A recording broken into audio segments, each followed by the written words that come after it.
on some of the economic figures. Of course, I'm not an economist, but I think the figures are pretty amazing. Um, so first of all, we have now reached, according to the General Accounting Office, uh, national U.S. federal debt of 8.9 trillion. So that in itself is totally unimaginable, and it is basically the highest deficit this country has ever had.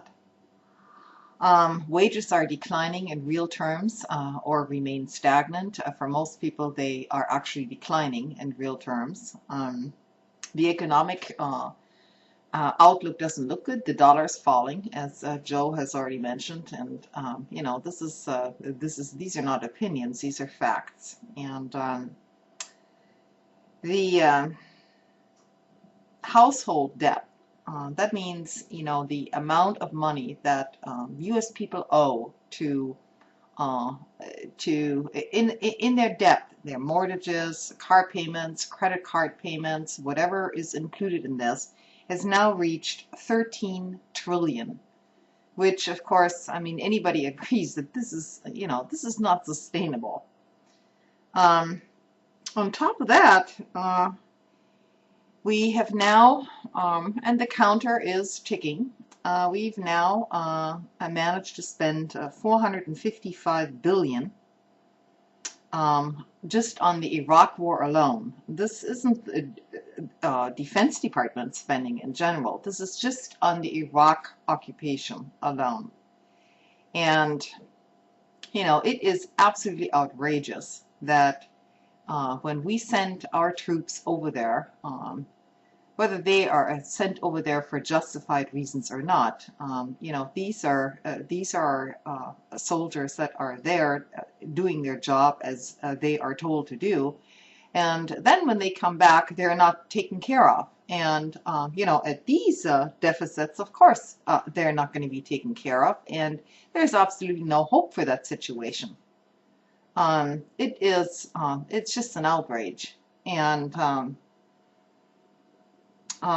you know, I'm not even talking here about the human cost. I mentioned that in some previous videos, and I don't want to mix economic figures with human tragedies and horrors. The two are, of course, somewhat intertwined, but probably I wouldn't want to mention them in the same video. On top of everything else, of course, you know, Bush maintains, and this basically his entire administration maintains, that, you know, absolutely no taxes for the upper 5% are not going to be raised. No way. The tax cuts will be made permanent, and that's just the way it is. Well, folks, you know, until we get these guys out of office, that's exactly how it's going to go. And, you know, basically, one of these days, this nice little bubble that all of us middle-class Americans right now live in is all going to blow. And I don't know how fast this will happen, but surely I would think probably within the next 5 years. I don't know, you know. I don't want to make any predictions, but it's just gonna decline for everybody here.